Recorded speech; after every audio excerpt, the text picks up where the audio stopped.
dan semua yang terkesan dari segi kesihatan mental berhadapan dengan situasi ini, apa yang perlu kita lakukan sebagai ahli masyarakat. Okey, dengarkan seketika nanti. Jam 9 boleh dengar dekat radio, tonton dekat Facebook dan YouTube macam biasalah. Ini dia Yao Maulana, Dendangan Sabian Kampus.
hiburan mendidik jiwa, hanya yang terbaik di IKIM, Inspirasi Inforia Islami. Kisahnya ada 2 orang anak kembar, dua-dua lelaki. Bila nak makan, seorang suka nasi goreng kampung, seorang lagi suka nasi goreng ayam. Bila nak main, seorang suka basikal, seorang lagi suka skuter. Bila nak tidur, seorang suka bantal tinggi, seorang lagi tidur tak pakai bantal. Ayahnya pula ikutkan jelah perangai anak-anak ni sampailah mereka dewasa. Dua-dua pandai berniaga, seorang berniaga offline, seorang lagi berniaga online. Jadi, ayahnya hadiahkan mereka pakej berkembar IKIM. Dua-dua ada iklan radio dan iklan media. Senang, dua-dua dapat harga berpatutan. Jom kembangkan lagi perniagaan anda dengan memasarkan produk dan perkhidmatan anda di platform media sosial dan radio IKIM dengan harga berbaloi. Info lanjut, hubungi 017-345-2564 atau 012-686-9236. Tarikh tutup permohonan iklan adalah pada setiap 16 hari bulan pada setiap bulan. Dengarkan forum bicara Ad-Din di Radio IKIM dan tonton di Facebook IKIM FM dan YouTube IKIM.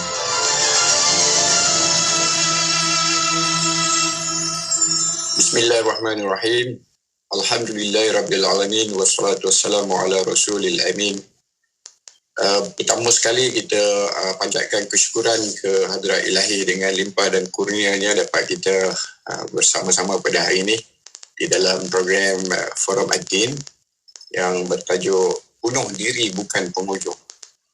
Dan bersyukur juga kita pada hari ini kita bersama dengan 2 ahli panel yang terlibat dengan secara langsung dengan kaunseling, psikologi dan juga perihal berkaitan dengan kejadian bunuh diri yang mana kita lihat kebelakangan ini fenomena ini semakin menjadi-jadi.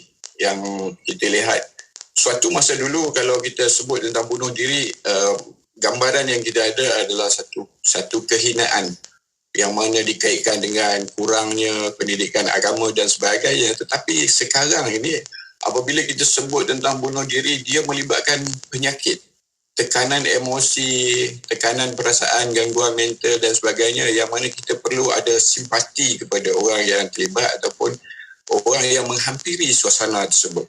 Jadi pada hari ini kita bersama dengan 2 ahli panel kita, iaitu Tuan Haji Nur Azman bin Ahmad. Beliau merupakan Ketua Penolong Pengarah Bahagian Kaunseling dan Pembangunan Insan Jabatan Majlis di Pejabat Zakat Majlis Agama Islam Negeri Sembilan. Ya, selamat datang Tuan Haji. Dan juga kita bersama dengan Puan Pamela Wochiat Singh, seorang practitioner dan juga merupakan pegawai psikologi kanan daripada AJPA, Jabatan Perkhidmatan Awam. Jadi forum kita ini akan dipancarkan di Radio IKIM dan akan melalui aplikasi FB Live dan juga YouTube insyaAllah.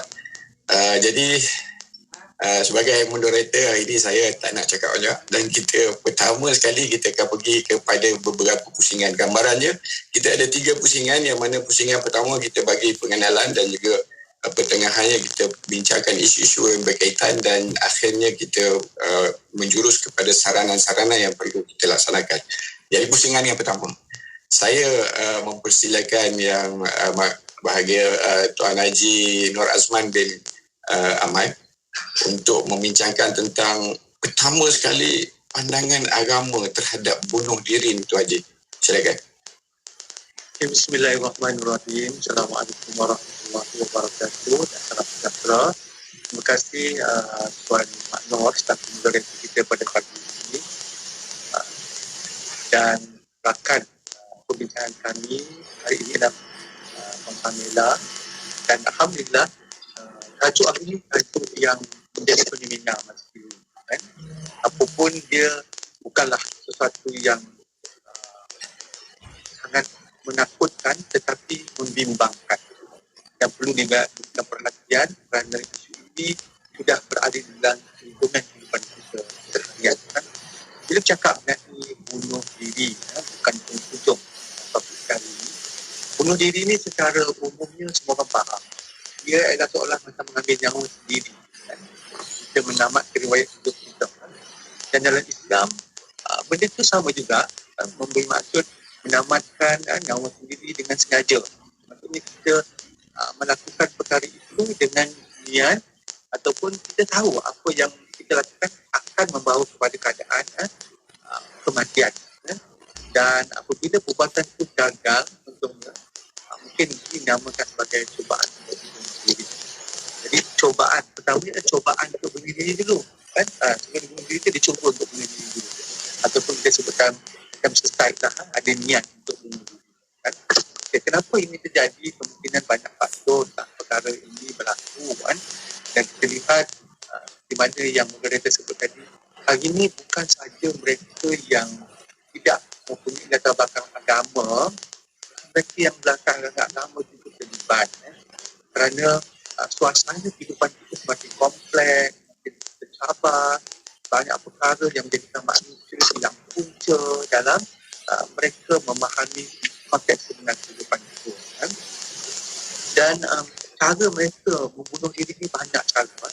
Bila menembak diri sendiri, kita ada kira diri 9 tahun lepas tetap saya bunuh diri, kemudian bunuh anak, kemudian mereka tu ada yang terjun dari bangunan yang tinggi, dan baru ni pun ada lagi di Negeri Sembilan. Saya cakap Negeri Sembilan lah tempat negeri saya, kan, percubaan seorang wanita lepas bersalin nak bunuh diri. Nasib baik tingkat rumah dia tu tak tinggi, kan, tapi dia belum lagi lah melakukannya, tapi dia sudah ada niat untuk melakukannya, kan. Kemudian menggantungkan diri, kan? Kalau menggantungkan diri tak bertali itu lain, Pamela. Menggantungkan diri itu ada tali, kemudian minum racun, kemudian berbagai bentuk lagi lah perbuatan yang boleh membawa kesimpulan. Dan ini kita lihat keadaan ini berlaku kerana bukan sahaja di negara yang tidak maju lah, kan. Negara maju pun, Jepun, seperti Amerika, mereka terlibat dengan gejala-gejala ini. Sebab kita tengok bila negara maju ini, maknanya kehidupan mereka itu lebih educated, mereka lebih mempunyai pengetahuan dalam hal bagaimana mengurus kehidupan dirinya mereka ke kanan. Tapi apabila masuk dalam konteks kehidupan manusia, sama ada negara itu maju ataupun tidak, maka dia akan menyebabkan manusia berkepentingan untuk melakukan kegiatan. Kehidupan Pamela akan cerita lagi itu, kan. Banyak sebab dengan terjadi negara ini, kan. Macam keluarga, porak-poranda, sekarang ni ekonomi kita makin merujum akibat pandemik COVID-19, bukan di Malaysia sahaja, di seluruh dunia, kan, hadapi sekarang itu. Kemudian putus cinta pun ada yang ambil keputusan untuk bunuh diri. Kemudian pencapaian akademik yang tidak memenuhi KPI bersama pihak. Contoh pernah kita dengar dulu soal pelajar ataupun murid PSR bunuh diri kerana apa yang dia target dan apa yang ditetapkan di parent tidak dapat dicapai. Sambil keluar lagi ni, tapi dia sudah menganggap perkara itu berlaku, kan. Kemudian ketakutan kepada satu perkara lain, contohnya macam keuangan, adanya along, jadi orang mungkin pendek akal, putus harapan, tak tahu macam mana nak buat. Jadi kefahaman global kita ni secara umumnya tak dapat tahan keadaan diri itu, tak dapat mengawal perasaan, tak boleh mengusung kesedihan, kebencian yang meluap-luap, tak akan satu perkara boleh menjadikan itu. Okay, dari sudut Islam, kita lihat Islam telah pun menetapkan satu hukum ke atas perbuatan bunuh diri ini, sesuai dengan ayat Allah Subhanahu Wa Taala dalam surah Al-Baqarah ayat 95, di mana Allah Subhanahu Wa Taala menyebut a'udzubillahi minasyaitonir rajim wala tulqu bi'aydikum ila tahlukah. Maksudnya jangan campakkan diri kamu dalam kebinasaan. Kebinasaan itu maksudnya adalah yang boleh menghancurkan diri, boleh melenyapkan riwayat hidup, kan.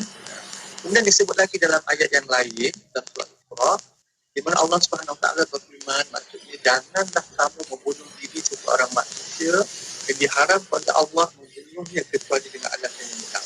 Maksudnya bunuh diri itu ataupun perkara yang menjadikan kematian dengan sengaja itu adalah satu benda yang diharamkan dalam agama Islam. Dan setiapa yang dibunuh secara zalim, kami telah menjadikan warisan yang kuat menuju balas. Jadi kalau kita tengok orang yang dibunuh ataupun orang yang kena bunuh, kan? Dalam ayat lain Allah Subhanahu Wa Taala berfirman, menyebut firman Allah, ini hadis Nabi sallallahu alaihi wasallam riwayat Bukhari dan Muslim, man qatala nafsahu bi syai'in na'aziba bihi yaumal qiyamah. Sesiapa yang membunuh diri dengan satu cara pada hari kiamat, dia akan dikit secara. Kalau contohnya dia menggunakan besi ataupun benda yang tajam untuk membunuh diri dia, maka di hari akhirat nanti dia akan menggunakan alat yang sama untuk membunuh diri dia. Dan saya rasa dalam pemahaman dan juga pengamalan agama-agama yang lain juga, larangan ini berlaku pada diri kita ini adalah sesuatu datang daripada Tuhan. Tuhan mengamanahkan kita menjaga diri kita. Namun akibat daripada kekurangan kemampuan, kegagalan menguruskan diri menyebabkan manusia memutuskan untuk membunuh diri. Jadi Islam berpandangan bahawa perkara ini adalah haram dan masuk dalam kategori dosa-dosa besar. Jadi saat kita mengelakkan diri daripada melakukan perkara tersebut, dan hukum ini juga dinyatakan di surah Al-Tawbah dalam kitab Al-Halal wal Haram di Islam, di mana sesiapa yang membunuh dirinya sendiri dengan apa pun cara sekalipun, namalah dia telah membunuh diri yang diharamkan oleh Allah Subhanahu Wa Taala, membunuhnya tanpa sebarang hak. Tak boleh membunuh diri kita tanpa ada sesuatu alasan. Kalaupun kita terpaksa menghadapi keadaan bunuh diri itu, tapi mesti ada sesuatu yang menyebabkan keadaan membunuh diri itu dibenarkan. Contohnya ada keharusan, bukan disebut sebagai bunuh diri lah. Contohnya macam kita minta supaya kita dimatikan oleh Tuhan dalam keadaan kesakitan yang lampau. Sebab ada cara yang diberi oleh Nabi SAW. Seseorang itu menghadapi suatu keadaan yang sangat getih, sangat payah, sangat susah. Dia perlu berdoa kepada Allah.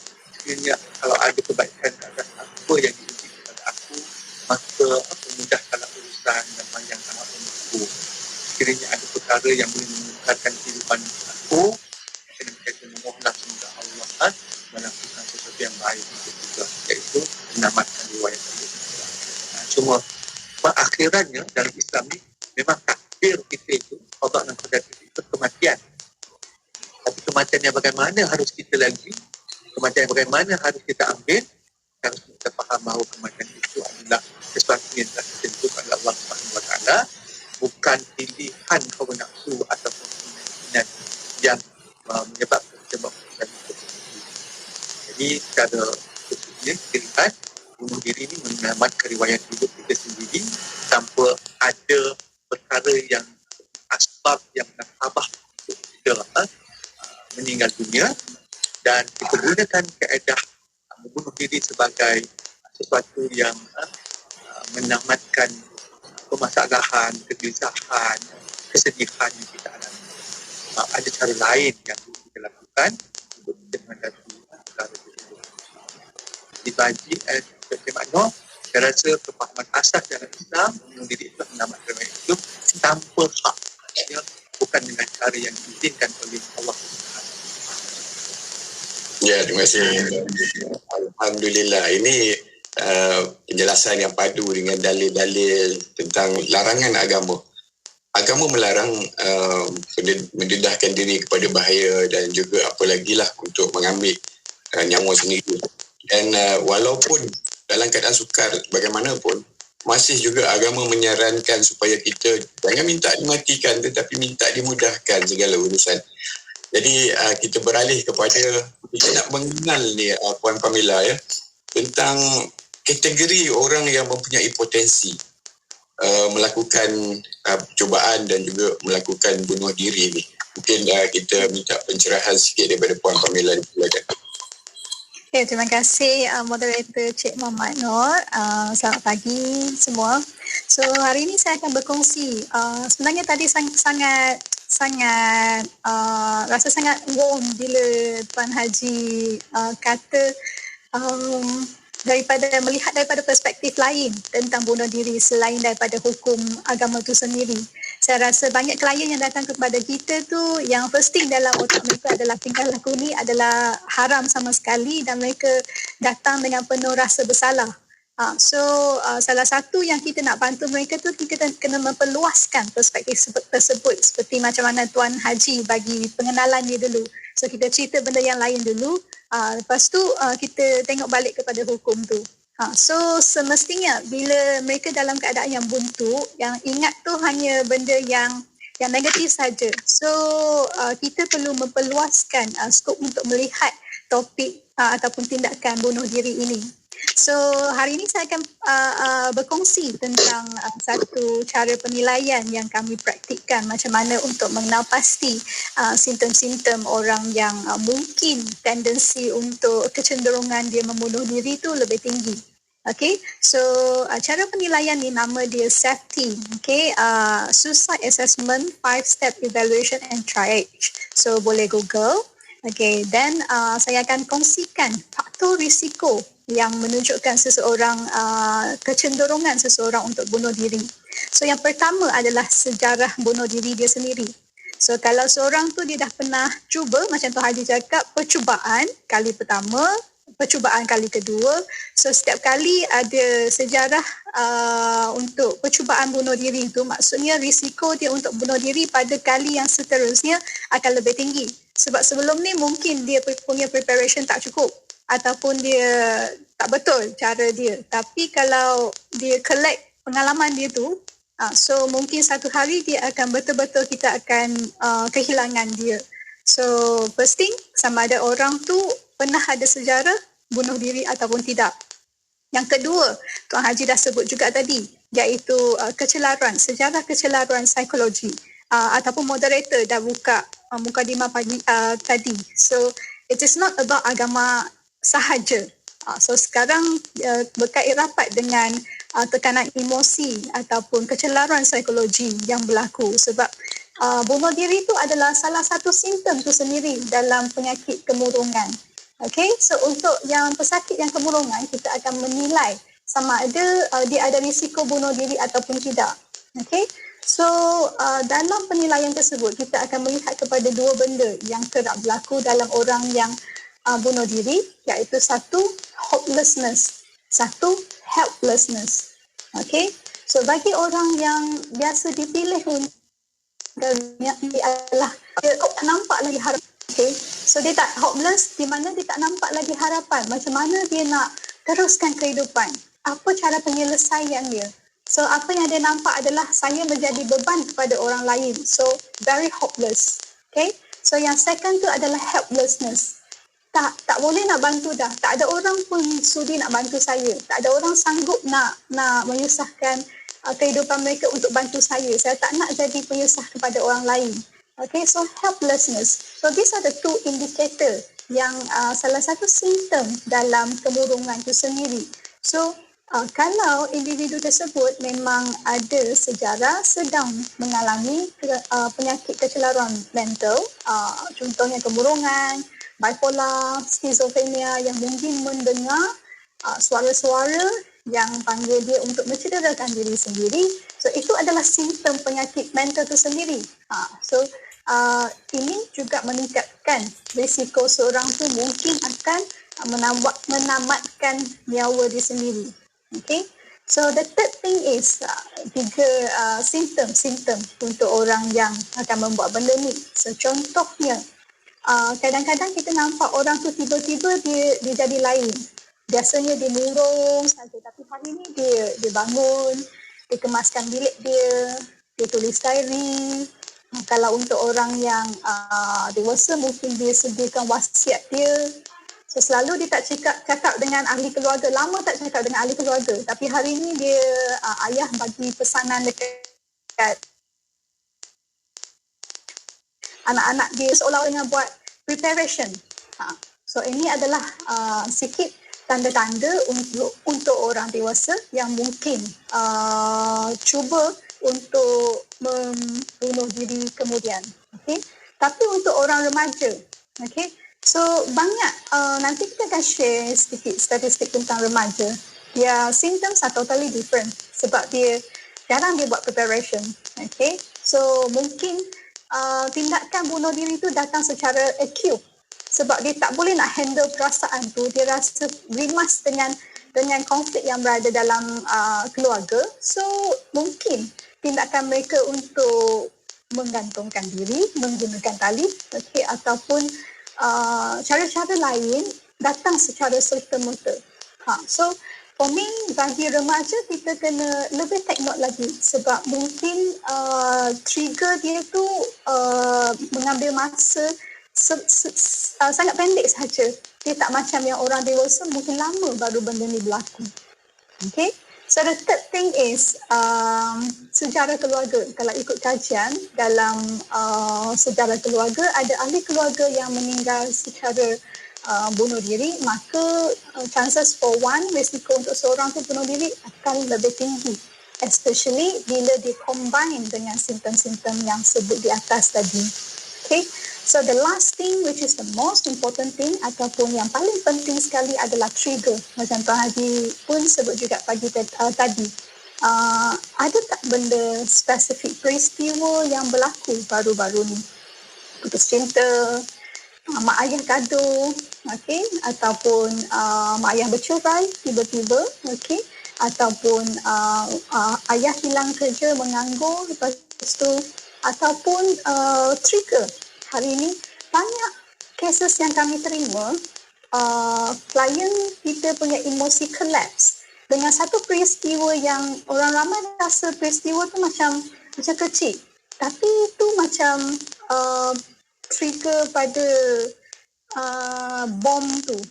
Okay, so dia dah lama pegang bom tu dah, tapi sebab benda yang kecil tu lah dia menjadi trigger dan tarik bom tu sendiri. So never tidak mengambil daripada persepsi kita untuk lihat situasi mereka. We always need to be empathy towards their situation, sebab bagi mereka tu adalah isu yang sangat besar.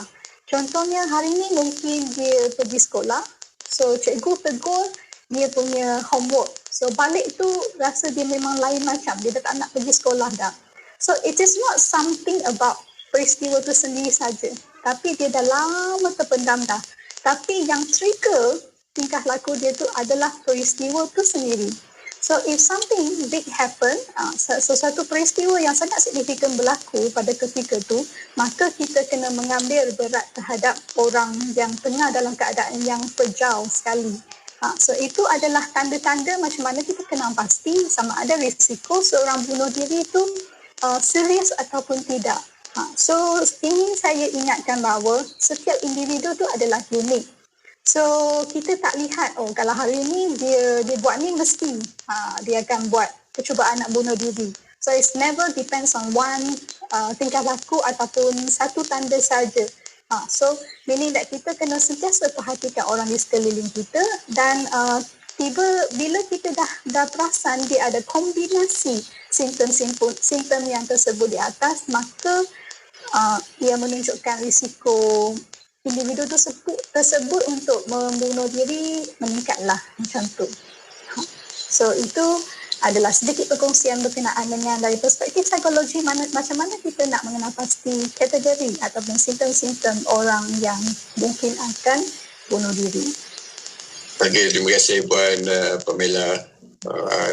Beliau sebutkan simptom yang kita sebenarnya bukan untuk pelaku tu. Kalau kita cerita tentang pelaku, mungkin kemungkinan besar mereka tidak menonton program kita.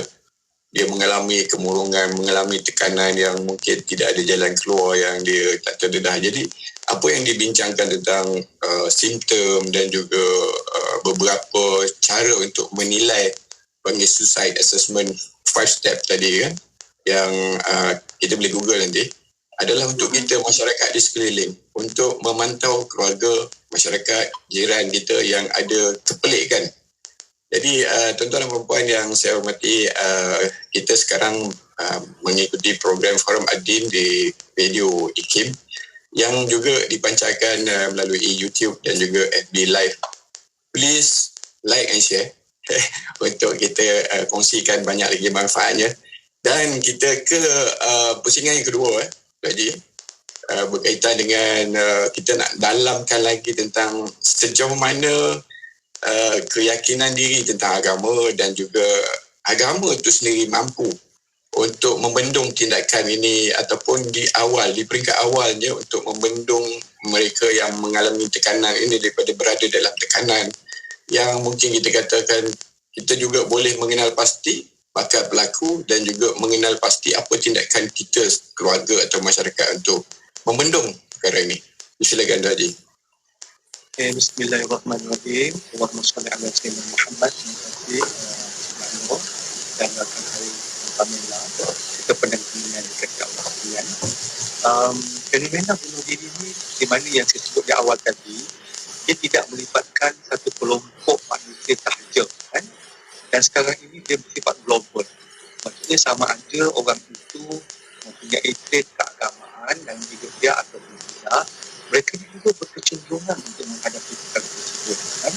Dan kita tak nafikan, Pamela, kami di Majlis Agama Islam Negeri Sembilan juga banyak menerima dan klien di kalangan mereka yang bukan tak solat, bukan tidak sembahyang, bukan tidak puasa, bukan tidak melakukan amalan-amalan keagamaan, dan itu juga dengan pengaruh agama yang lain. Bukan mereka tidak pergi gereja, ke temple dan sebagainya. Mereka adalah manusia yang faham dan tahu agama. Tetapi dari aspek kehidupan ni, kita bukan saja melihat satu sudut, kita melihat berbagai sudut, kan? Namun apabila adanya agama yang diharapkan akan mengawal diri manusia menjadi lebih baik, manusia akan menjadi individu yang tahu mana yang betul, mana yang salah, kan? Dia faktor ini berkombinasi dengan faktor-faktor yang lain. Namun soalan bagaimana agama ini boleh membimbing kita sebenarnya, kan? Dan kita tidak nafikan agama telah mengajar kita, telah memberi panduan apa yang harus kita lakukan dalam kehidupan harian kita, kan? Contohnya lah, macam dari segi mereka yang cenderung nak bunuh diri ni, ada kalangan kita yang mungkin faham dia tak solat, dia tidak melakukan aktiviti keagamaan, tak baca Quran, tak zikir dan sebagainya, kan? Jadi kadang-kadang apabila kita menyuruh seorang itu melakukan, awak sembahyanglah, awak bacalah kitab awak, awak baca Quran, kan? Sebenarnya itu satu arahan yang amat memberi trauma kepada mereka, kan? Adalah lebih baik dalam keadaan sekarang ini kita faham dia ada nilai-nilai keagamaan dalam diri dia. Kita mengajak dia bersama-sama. Sebab itu kemahiran counselling ni satu benda yang boleh dipelajari oleh ramai orang, dan semua orang kena belajar. Jadi kemahiran mendengar, kemahiran memotivasi, kemahiran menggalakkan, encourage mereka, kan, supaya mereka ini menganggap kita mendengar mereka. Mendengar mereka. Maksudnya kita ajak mereka bersama-sama. Contohnya berdoa. Kadang contohnya klien datang jumpa kami, kan, di counselling mak ini. Dia kata saya pun tak tahu lah. Saya kadang-kadang saya kecewa. Saya sembahyang aku tak dapat apa. Maksudnya menunjukkan nilai yang ada dalam diri dia, terutama kefahaman itu.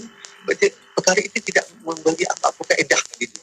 Sedangkan kita faham salah satu daripada maqasid syariah ini, tujuan syariah ini untuk memelihara diri, memelihara akal, memelihara keturunan, memelihara kehidupan kita secara keseluruhan. Jadi bagaimana dia faham agama dan bagaimana agama boleh menjadikan dia seseorang yang boleh mengawal diri, itu sebenarnya ini objektif kita untuk membantu dia, kan? Jadi saya pun ada belajar sekolah agama yang sudah ada kecenderungan untuk perkara itu, kan? Self-harming sekarang ni, mencederkan diri, membinasakan diri, ada yang nak kelar tangan. Jadi kita faham di situ bahawa amalan agama yang dia lakukan, kefahaman agama yang dia ada, kemungkinan belum cukup dihayati untuk membentuk, membentengi diri dia daripada perbuatan. Kerana itulah ramai orang yang mengatakan dia beragama, tapi apakah dia benar-benar menghayati agamanya? Contohnya kepada penganut agama Islam, apakah benar mereka faham tentang konsep kehidupan beragama dalam Islam? Ad-dinul hayah itu. Jadi contohnya kalau ada persoalan-persoalan berkaitan dengan tekanan, jadi tekanan ni semua orang hadapi. Kami yang bertiga ni pun menghadapi tekanan juga dalam hidup. Jadi bagaimana kita cope dengan tekanan? besar ataupun kecil. Dan bagaimana cara kita meluruskan tekanan berkaitan dengan keagamaan. Mungkin ada orang bila dia menghadapi keadaan tekanan itu, mereka akan balik kepada agama, mereka memohon kepada Tuhan, minta kepada Allah Subhanahu Wa Taala supaya memberikan ketenangan dengan melakukan aktiviti membaca Al-Quran ataupun sikit-sikit agama yang diajar kepada kita. Ramai juga klien yang bukan Islam datang ke tempat kami ni sebab kita open to public maknanya yang Islam boleh hadir ke Mayat Nabi 9 untuk lakukan counselling. Mereka pun mengatakan bahawa bila saya sudah lama tidak sembahyang, saya tidak mencari Tuhan, jadi saya merasa kekosongan. So kekosongan inilah yang perlu diisi dengan nilai-nilai yang dipandu oleh ajaran-ajaran agama. Jadi kalau sekiranya itu berlaku kepada orang yang melakukan aktiviti agama tetapi mereka ada kecemasan sendiri, sebenarnya kita kena lihat secara menyeluruh kolektif. Contohnya macam pelajar tadi tu yang ada humming tu, mereka bila dia semak dengan kehidupan latar belakang dia, keluarga dia, gaya keibapaan, bapa dia, kemudian bagaimana tekanan pembelajaran dia. Perkara itu semua dilihat secara kolektif, bukan sekadar luaran dilihat dia pakai tudung labuh, dia pakai jubah. Kenapa dia harus ada kecenderungan itu?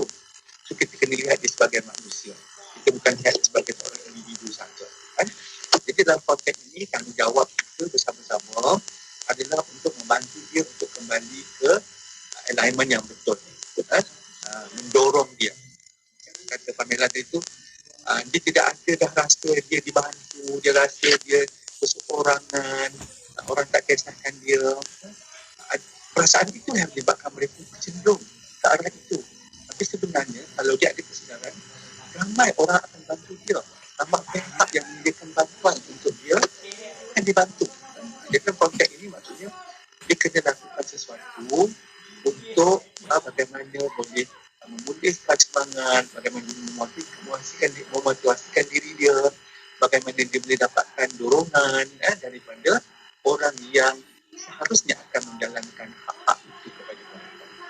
Sekarang ini isu agama itu sudah pun dijelaskan dalam amalan agama itu adalah untuk membawa manusia kepada kebaikan, kehidupan yang lebih terarah, kehidupan yang lebih baik. Tapi bagaimana mereka yang dalam mengamalkan kehidupan beragama itu menghayati sebaik-baiknya. Itu yang penting dalam kehidupan kita. Wallahu a'lam.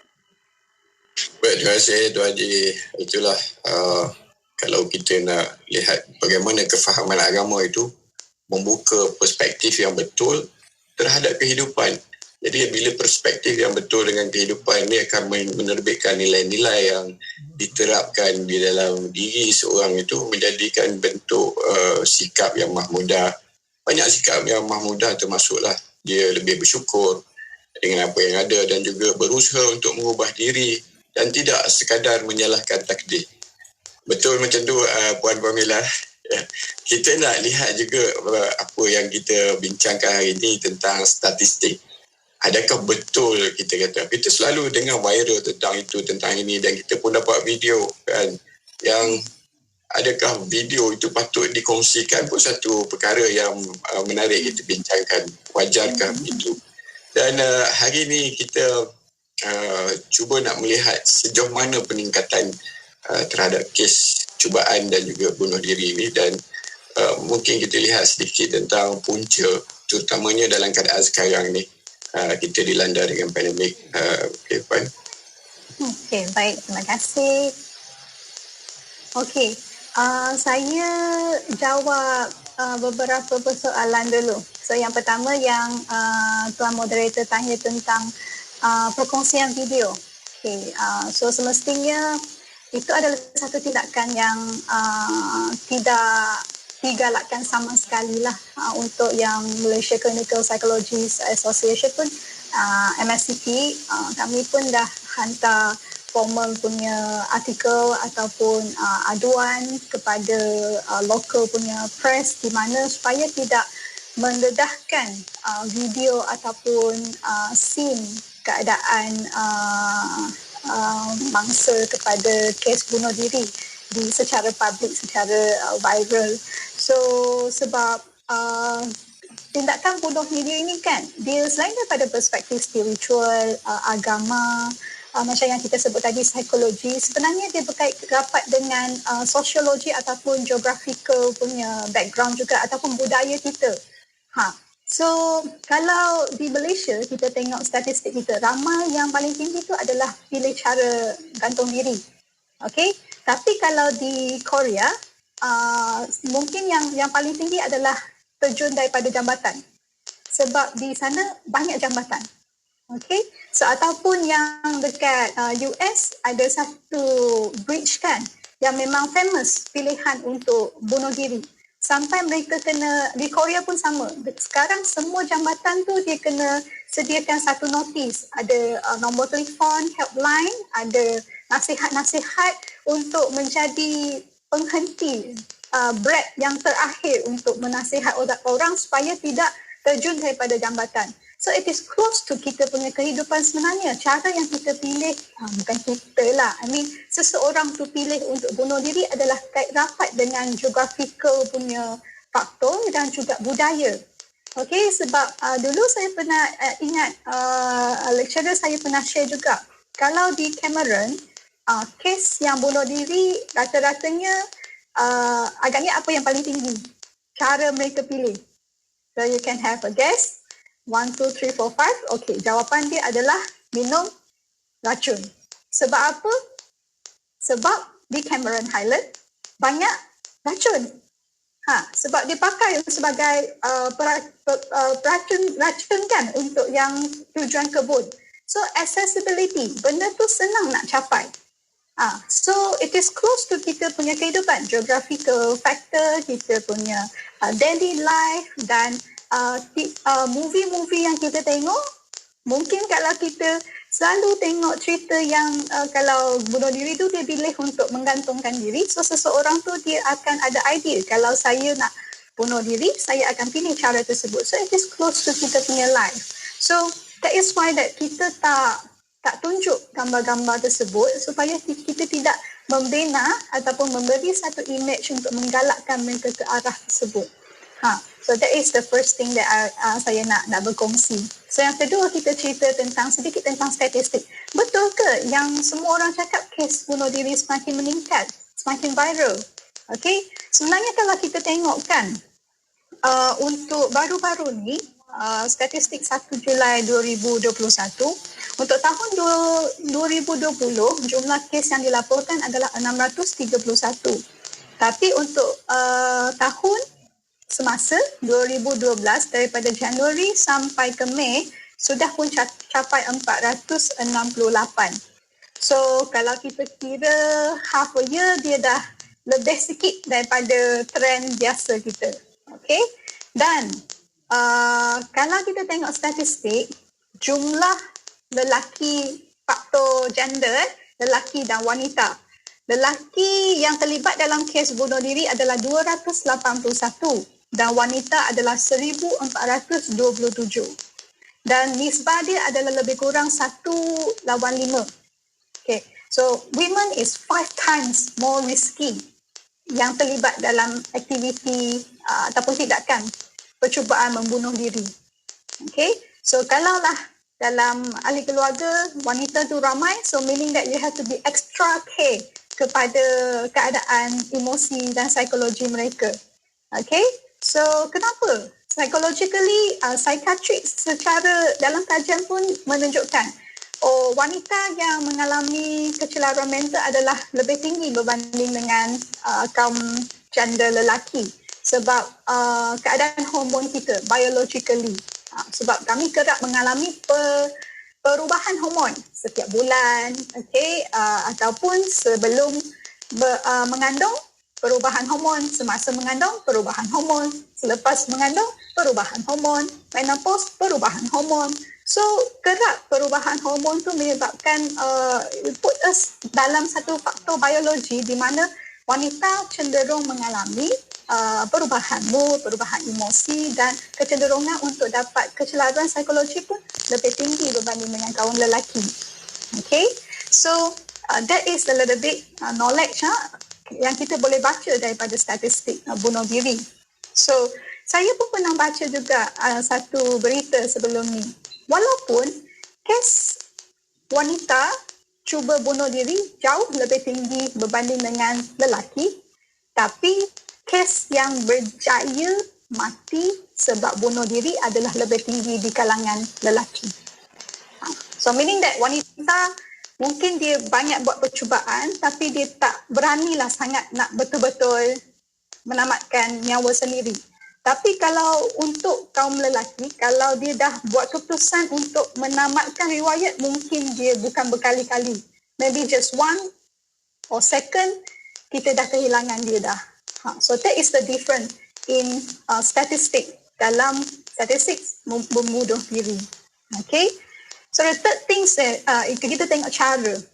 So kalau ikut trend Malaysia, cara yang paling kerap digunakan adalah cara mengandung diri, which is 75% berbanding dengan terjun daripada bangunan 13% dan minum racun 5% dan yang lain-lain seperti menghidup gas dalam kereta, gas exhaust. So yang tu cara-cara lain.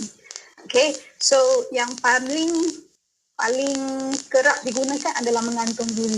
So, kalau itu adalah satu tanda, so meaning that kalau ahli keluarga kita, kawan-kawan kita yang kita nampak dia pergi ke kedai hardware ke, ataupun dia dah dalam keadaan yang sangat fragile, so make sure that kita simpanlah bahan-bahan yang boleh meningkatkan risiko dia untuk mencuba membunuh diri.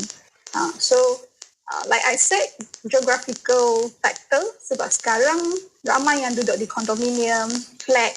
Macam di Singapura pun, kalau cara untuk membunuh diri paling tinggi sebenarnya adalah terjun daripada flat, because it's flat everywhere. So you will choose the most accessible method to kill yourself. So itulah cara yang paling senang, you tak perlu beli benda, you just terjun saja. So it close to our geographical factor. So kalau kita ada audience yang di luar sedang menghadapi cabaran ni, and then you can take a look at your surrounding. Okay, put yourself in your family member punya shoes. Kalau betul dia nak cederakan diri sendiri, agaknya apa benda yang paling bahaya. So keep that things lah untuk keselamatan dia. Okay, so kita nak tengok juga sama ada satu lagi, sorry. Kalau kita tengok faktor umur, dalam yang 1,000 lebih kes tu kan, yang dilaporkan kes individu yang cuba membunuh diri dalam umur 15 sampai 18 adalah 872, berbanding dengan umur 19 sampai 40 adalah 668. So range 15 to 18 adalah about 60% more than range umur-umur yang lain. So sekarang kita nampak tak grup risiko kita kat mana? So the highest risk group is remaja, 15 to 18 years old. Sebab kenapa? Sebab macam saya cakap tadi, sebab dia tak ada tanda awal. Mungkin hari ni something yang drastic berlaku pada mereka, they cannot take it, so they immediately do it. So satu juga macam yang Tuan Haji cakap, mungkin penghayatan dia terhadap agama ni dia tak sampai ke level seperti orang dewasa lagi. So dia masih dalam proses untuk membina diri, untuk macam mana nak menghayati agama, peranan agama tu sendiri dalam kehidupan diri sendiri. Dan satu lagi dengan keadaan yang kuarantin di rumah, dia dah lama tak jumpa kawan, dia lama tak jumpa cikgu. So kalau family dia pun tak boleh memahami dia, so sebenarnya dia tak ada cara untuk meluahkan perasaan dia. Dalam tempoh PKP ni kan, di JPA kami ada e-counselling punya perkhidmatan. So saya banyak terima email bagi klien yang umur dalam lingkungan 15 sampai 19 tahun. So dalam ayat deskripsi mereka tu selalu cerita, saya rasa ahli keluarga tidak memahami saya. So there's no way out. Dia sampai ke JPA dia cari orang untuk bantu. Despite dia ada cikgu, dia ada guru counselling, sampai lagi sebenarnya. Tapi they are very smart in googling benda. Masa dia tulis email kepada saya pun sangat fluent. English very fluent. Cara mereka express dalam perkataan sangat-sangat baik. Tapi bila nak minta untuk video call, untuk telefon, dia tak nak. So they are not good in expressing themselves, especially through verbal. They are very smart here, but they are not good in dealing with their emotion. So Malaysia, risiko group untuk bunuh diri kita adalah remaja. So please, as a parent, as a teacher, ataupun anyone, take care of the teenager in Malaysia sebab mereka lah masa depan kita kan. So make sure that mereka bukan bijak dari segi pengetahuan pendidikan saja, tapi dari segi keagamaan, dari segi sosial, dari segi psikologi pun mereka dapat pengetahuan yang betul untuk menguruskan diri mereka. So that is a little bit about the statistic. The last thing that saya nak sentuh adalah statistic about that. 1 dalam 3 survivor COVID-19 menunjukkan simptom psikiatrik ataupun neurological, maksudnya otak lah, neurological disorder. So this is a very, bagi saya sangat shocking lah. Sebab kalau kita tengok jumlah statistik kita pesakit ataupun mangsa COVID-19 sekarang dah cecah 1 juta lebih, 1.3. So if setiap 3 orang, ada seorang yang akan ada masalah psikiatrik ataupun neurological, maksudnya kita dekat 400,000 lebih rakyat Malaysia kecenderungan mengalami gangguan psikologi ataupun neurological sekarang. So, semakin ramai yang terjangkit COVID-19, so penyakit kronik psikologi pasca COVID ni akan semakin tinggi. So, jangan fikir COVID-19 tu kalau dah cure, dah sembuh, dia tak ada side effect. So, kalau according to kajian, according to statistic, it will has a series of chronic punya effect. So, you need long-term punya management untuk protect bukan saja badan kita, tapi dari segi psikologi dan dari segi otak, neurologi juga. So, I think those are the statistik lah saya nak berkongsi dengan tuan-tuan dan puan-puan supaya kita tahu di mana kita berada sekarang dan kumpulan mana yang kita kena mengambil berat dan sepanjang tempoh perintah kawalan ini, silalah lindungi diri kita dan lindungi ahli keluarga kita untuk menjauhi daripada kesan sampingan fizikal dan mental yang akan kita hadapi untuk masa depan. Okay, terima kasih Puan Pamela. Pamela ni perkara baru yang kita dapat tahu yang COVID-19 juga boleh memberi kesan neurological. Yalah, ada kita pernah bincang dengan orang yang pernah kena COVID pun, dia cerita tentang tidak tahan dengan sakit tersebut sehingga mungkin sakit itu menjejaskan cara fikir dan juga pemikiran mereka. Dan Puan Pamela juga jelaskan tentang gejala bunuh diri yang disebabkan oleh perubahan hormon dan juga emosi yang lebih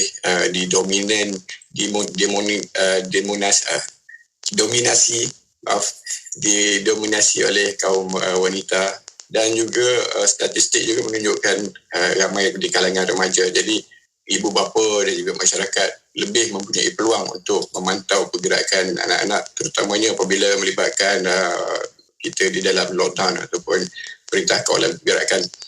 Tuan-puan dan yang saya hormati, tuan-tuan dan puan-puan sedang mengikuti program Forum Ad-Din Radio IKIM yang dipancarkan melalui YouTube dan juga FB Live. Mohon like and share untuk sama-sama kita kongsi manfaat. Yang kita bincangkan pada hari ini adalah berkaitan dengan bunuh diri bukan penghujung, yang mana di panel kita yang berbagai Tuan Haji Nur Azman bin Ahmad dan juga Puan Pamela Wu Jia Sim yang mereka practitioner dan juga terlibat secara langsung dengan mereka yang ada potensi tekanan mental dan juga masalah psikologi dan sebagainya. Jadi kita masuk ke pusingan akhir perbincangan kita, lebih kepada solusi yang kita lihat Tuan Haji kuarantin ni mengongkong diri dan kita tak dapat bersosial. Jadi tugas untuk kita kata untuk mengambil tanggungjawab mencegah dan juga memastikan bahawa perkara ini dapat kita pantau di peringkat awal. Kita sebut kepada ummah, kepada masyarakat, kepada keluarga, bagaimanakah situasi ini perlu dilihat dan apa juga kita nak sarankan, terutamanya melibatkan media yang Puan Pamela sebut tadi, yang viralnya dan sebagainya. Silakan. Terima kasih moderator Puan Pamela dan pendengar yang dikasihi Allah SWT. Jadi kita ni sampai hujung dah, tengah hangat ni kita hujung dah rupanya perbincangan kita, diskusi kita. Apa tanggungjawab sebenarnya yang perlu dilakukan? Yang pertama, tanggungjawab dirilah. Sebelum kita pergi kepada tanggungjawab lebih besar, tanggungjawab diri masing-masing sebenarnya. Apabila kamu ada sesuatu yang dihadapi, kamu mesti berkongsi, kamu kena beritahu, kamu mesti luahkan, kamu mesti ekspresikan diri itu dengan cara yang betul. Pendamik, pendamik, maksudnya pendam, jangan pendam. Share something. Dengan siapa? Dengan orang yang anda percaya, dengan orang yang dekat. Sebab itu dalam keprihatinan kita sekarang ini, kecanaan kita terhadap persekitaran, pandemik ini terutamanya, musim PKP ini, anak-anak tak pergi sekolah, parents tak pergi kerja. For sure, bila duduk semua dalam rumah ni, dalam keadaan, kalau rumah itu selesa, insyaAllah lah, kuranglah sikit. Kerana rumah yang cukup untuk ahli itu bergerak, berapa langkah saja dah sampai ke pintu depan. Berapa langkah saja sampai ke pintu belakang. Kan? Jadi macam mana mereka nak ekspresi kan? Sama pula dengan sikap yang ada dalam individu. Mungkin bila keadaan tekanan, orang ini menjerit, orang ini memekik, orang ini melakukan tindakan fizikal, memukul, semua itu akan boleh menjadikan pertama pandemik dalam keluarga itu pula. Pandemik di luar tu dah banyak. Pandemik dalam keluarga itu sendiri.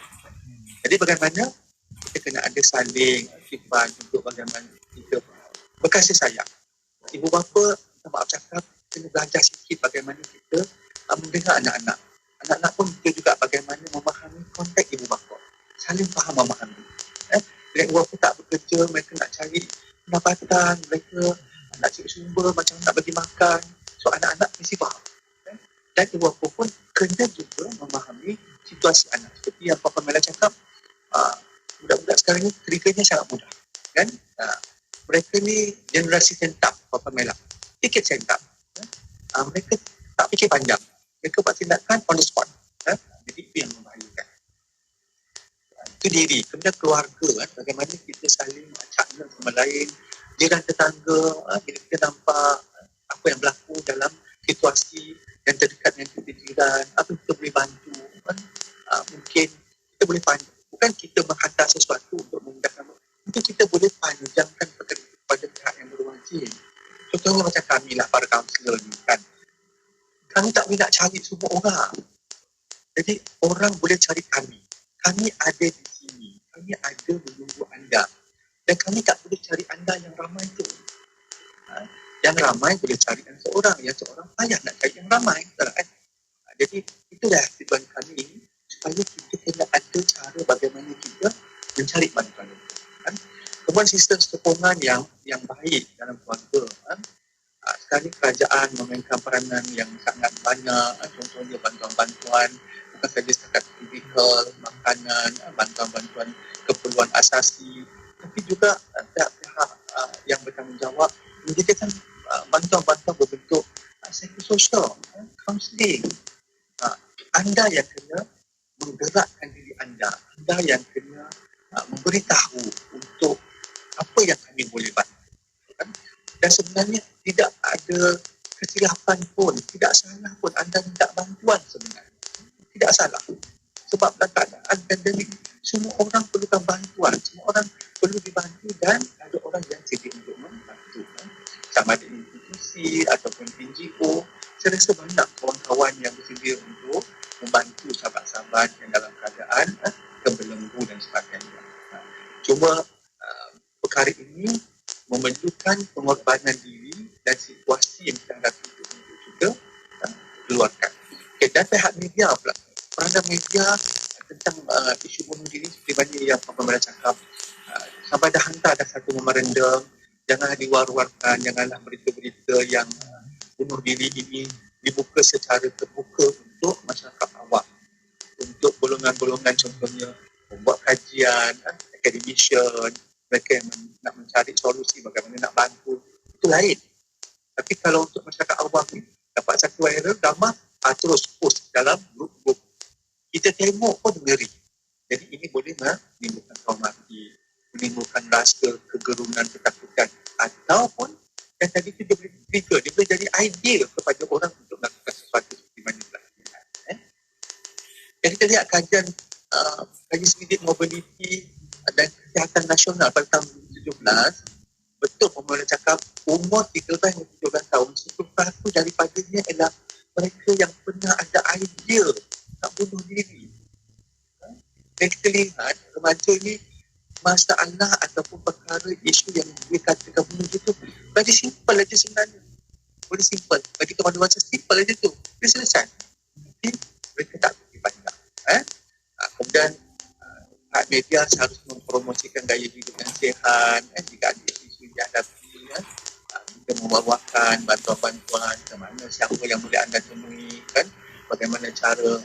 Sebab itulah perkhidmatan kaunseling pun kita dah memudahkan, tidak perlu bersemuka, boleh online, kan? Boleh WhatsApp, kemudian boleh Instagram, boleh email. Saya punya talian ni dia kata 24 jam Pamela. Kadang-kadang tengah malam ada orang phone, sebab kita di talian kasih 1599, tengah malam kalau ada orang telefon tu, kita kena korbankanlah mengantuk itu sebentar, kan? Untuk kita mendengar. Kadang-kadang hanya perlu berikan telinga saja untuk mereka berkata-kata mendengarkan. Dan akhir sekali program-program pemenangan diri ni kena diwar-warkan. Banyak saya nampak musim PKP ni banyak pihak-pihak menyediakan, menganjurkan program-program online. Secara percuma yang mereka boleh hadiri, yang mereka boleh dapatkan maklumat, yang mereka dapatkan sokongan. Sebab itu sekarang ini bukan masa untuk kita menyendiri, bukan masa untuk kita memerapkan diri kita di dalam lingkungan ataupun kurungan kita. Jadi kita mengurung diri kita sendiri. Walaupun kita tak berhenti mana, tapi sebenarnya dunia sosial kita itu sangat luas. Kita boleh berkawan melalui media sosial, kita boleh berbincang, kita boleh berkongsi dan sebagainya.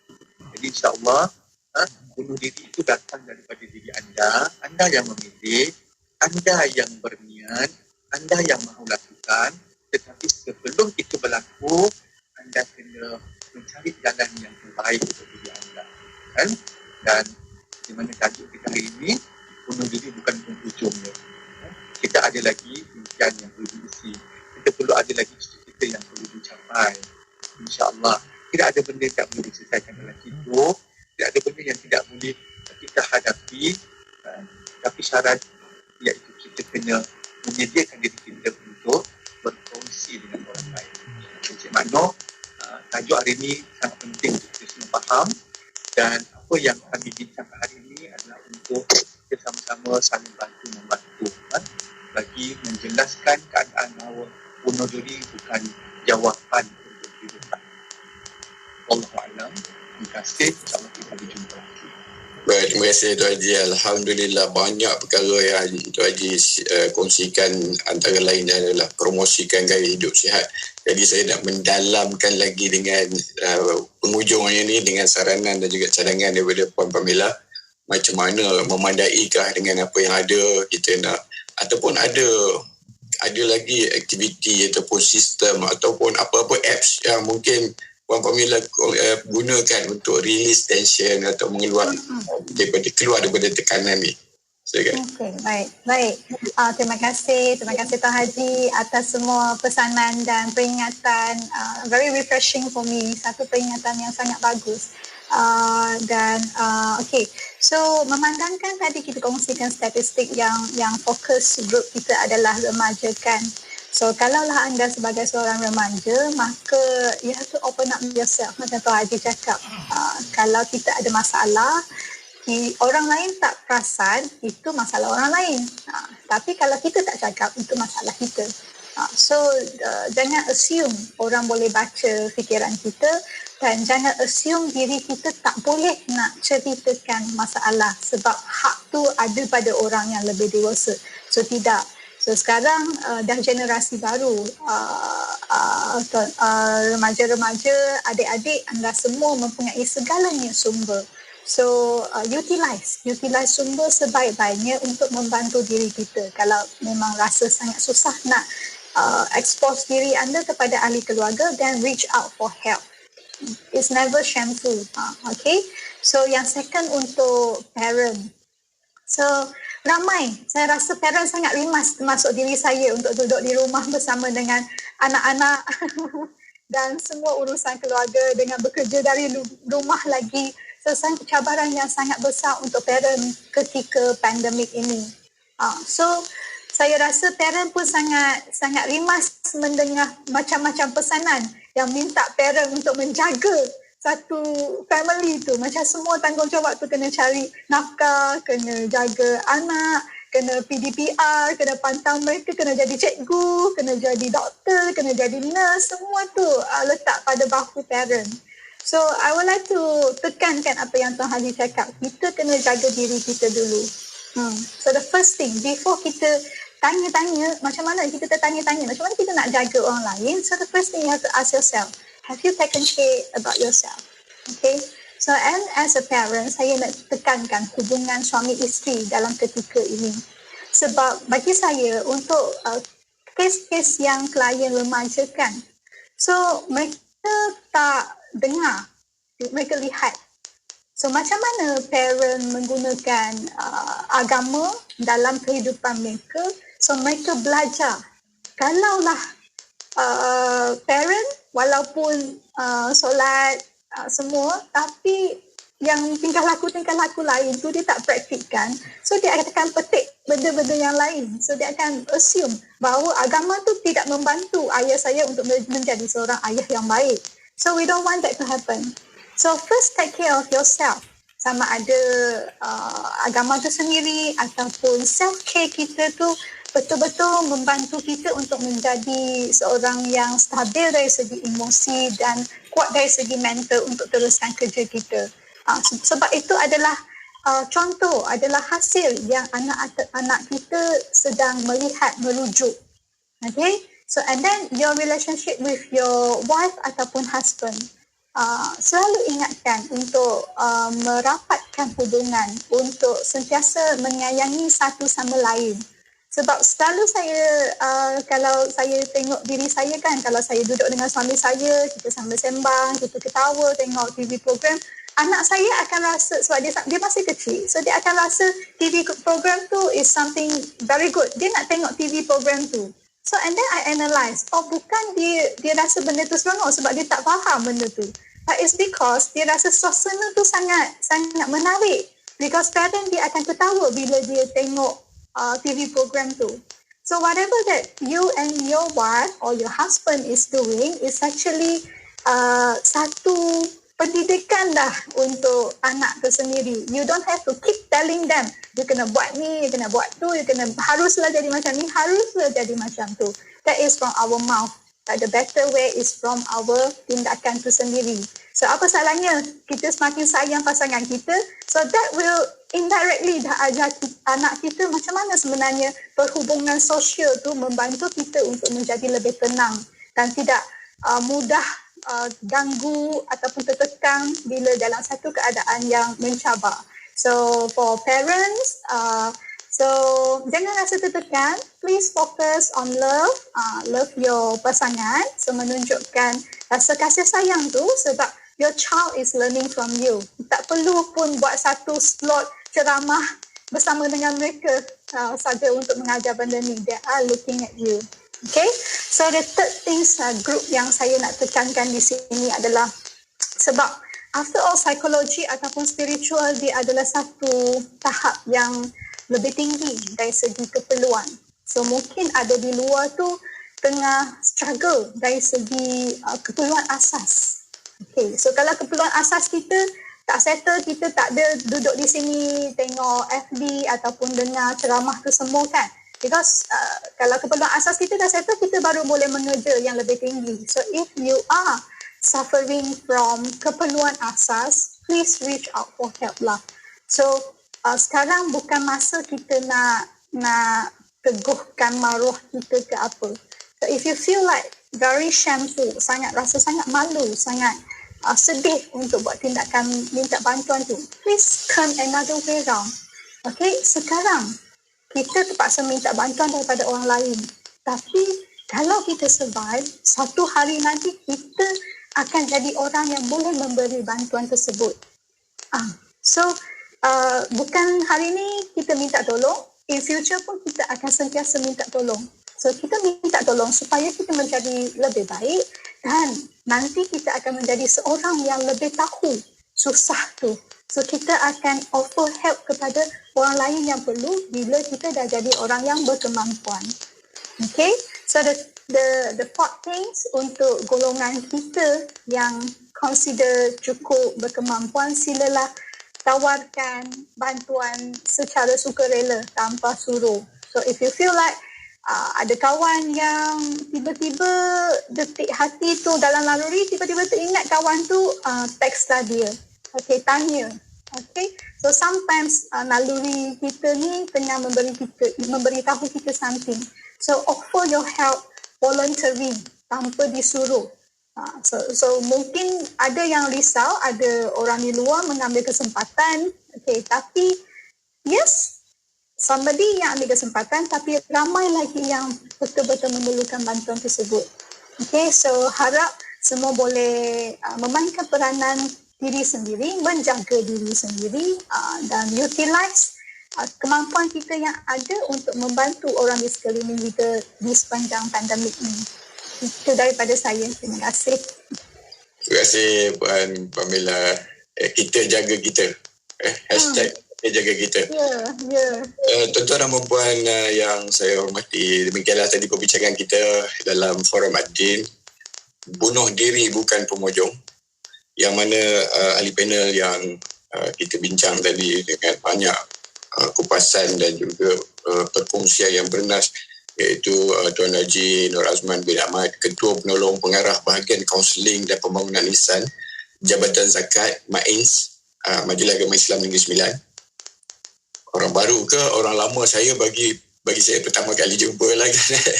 InsyaAllah, terima kasih Ustaz. Dan juga Puan Pamela Wu Chiat Sing, Pegawai Psikologi Kanan Jabatan Perkhidmatan Awam. Terima kasih dan akhir sekali saya ingin merakamkan jutaan terima kasih kepada penerbit kita Puan Hajah Fairuz Haji Nordin dan juga Jawatankuasa Teknikal Forum Ad-Din Radio IKIM yang mana bertungkus lumus di belakang ni menjayakan program kita. Alhamdulillah, dan tidak terlambat juga saya nak pesan sila like dan share di media sosial yang tuan-puan ikuti, mungkin YouTube atau FB Live, untuk sama-sama kita manfaatkan faedah dan juga kupasan yang kita buat di dalam forum Ad-Din ini. Saya Muhammad Noor bin Omar, fellow di Pusat Syariah Undang dan juga Politik IKIM. Sebagai moderator, memohon maaf sekiranya terdapat sebarang kecacatan dan kekurangan dalam perjalanan program ini. Semoga semua pihak mendapat manfaat. Akhir sekali sama-sama kita doakan agar cabaran kehidupan ini sampai ke penghujungnya dengan mencapai kebaikan bersama, dan kita hanya mampu berdoa dan berusaha ikut SOP, jaga kita dan sentiasa mengharapkan agar kita juga dapat membantu orang lain untuk berjaya, untuk menjaga supaya pandemik ini dan juga tekanan hidup dapat kita hadapi dengan jayanya. Akhir sekali, wabillahi taufiq wal hidayah. Wassalamualaikum warahmatullahi taala wabarakatuh. Forum Bicara Ad-Din dibawakan kepada anda oleh IKIM, Inspirasi Euforia Islam.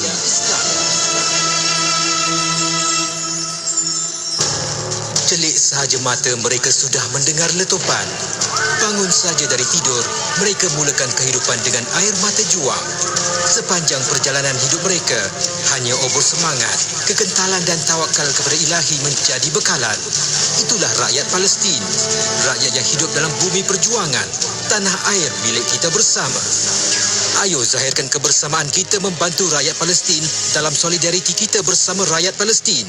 Layari laman web Aman Palestin di www.amanpalestin.net atau hubungi 03 8926 7019. Hiburan mendidik jiwa hanya yang terbaik di IKIM. Inspirasi.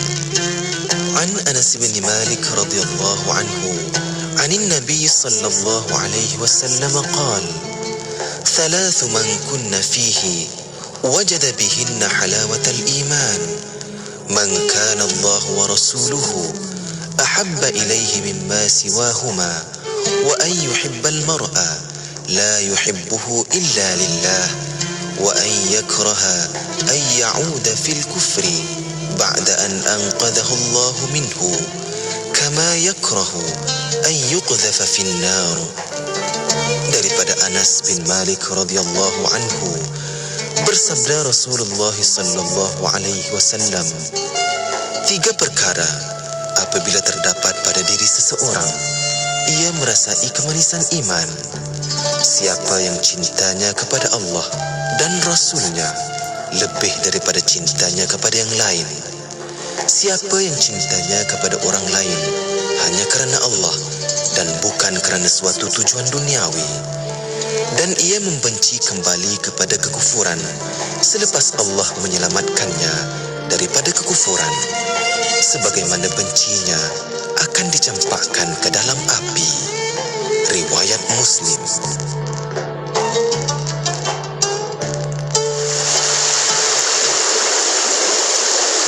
Elak wabak penyakit oleh Kapten Ustaz Muhammad Naim Haji Ahmad Al-Hafiz, Kor Agama Angkatan Tentera. A'udzu billahi samiil alim minasy syaithanir rajim. Bismillahirrahmanirrahim. Alhamdulillahi rabbil alamin. Hamdan yuwafi ni'amahu wa yudafi'u niqamahu wa yukafi'u mazidah. Ya Rabbana lakal hamdu kama yanbaghi li jalali wajhika wa 'azimi sultanik. Allahumma salli ala sayyidina Muhammadin wa ala alihi wa sahbihi wa sallim tasliman katsira. Bismillahilladzi la yadurru ma'a ismihi syai'un fil ardi wa la fis sama' wa huwas sami'ul 'alim. Allahumma inna na'udzubika min jahdil bala wa darakis syaqa wa su'il qada wa syamatatil a'da. Tahassanna bizil izzati wa'tasamna bi rabbil malakut wa tawakkalna 'alal hayyil ladzi la yamut. Allahumma asrif 'anna al-waba wasyada'ida wal mihan ma zahara minha wa ma batan min baladina hadza khassah wa min sa'iri biladil muslimin 'ammah bi lutfika ya latifu innaka 'ala kulli syai'in qadir. Allahumma ya ghafiraz zambi wa ya qabilat taub. Ya Allah, sesungguhnya kami telah menganiaya diri kami sendiri, dan jika Engkau tidak mengampuni kami dan tidak memberi rahmat kepada kami, nescaya kami tergolong dalam kalangan orang yang rugi. Ya Allah, sesungguhnya kami telah menzalimi diri kami, maka ampunilah perbuatan zalim kami dan rahmatilah kami. Sesungguhnya Engkau adalah Maha Pengampun lagi Maha Mengasihani. Ya Allah, ampunilah dosa kami dan dosa kedua ibu bapa kami, serta dosa sekalian orang yang beriman. Ya Allah, sesungguhnya kami berlindung denganmu daripada wabak COVID-19, segala penyakit, keburukan tingkah laku dan malapetaka. Ya Allah, kami berlindung dengan keagungan kalimah-kalimah-Mu yang sempurna. Ya Allah, hilangkanlah segala kesengsaraan kami, sembuhkanlah segala penyakit yang menimpa kami. Sesungguhnya Engkau adalah Tuhan yang menyembuhkan, tiada kesembuhan melainkan kesembuhan daripadamu. Hindalkanlah kami daripada wabak COVID-19, kesulitannya, kejahatannya, serta segala dugaan yang nyata dan yang tersembunyi, khususnya di negara kami yang tercinta ini, wahai Allah, dan di negara umat Islam amnya. Tuhan yang maha berlemah lembut, sesungguhnya Engkau maha berkuasa atas segala sesuatu. Ya Allah, mantapkanlah pegangan kami terhadap agama yang menjadi benteng pelindung urusan kami. Jadikanlah sisa kehidupan ini sebagai peluang untuk kami melakukan kebaikan dan jadikanlah kematian kami nanti sebagai kerehatan kami daripada segala punca kejahatan. Rabbana atina fid dunya hasanah wa fil akhirati hasanatan wa qina azabannar. Wa sallallahu ala sayyidina Muhammadin wa ala alihi wa sahbihi wa baraka wa sallam. Walhamdulillahi rabbil alamin. Ya aman al-khaifin, aminna mimma nakhaf. Ya aman al-khaifin, sallimna mimma nakhaf. Ya aman al-khaifin, najjina mimma nakhaf. Ya aman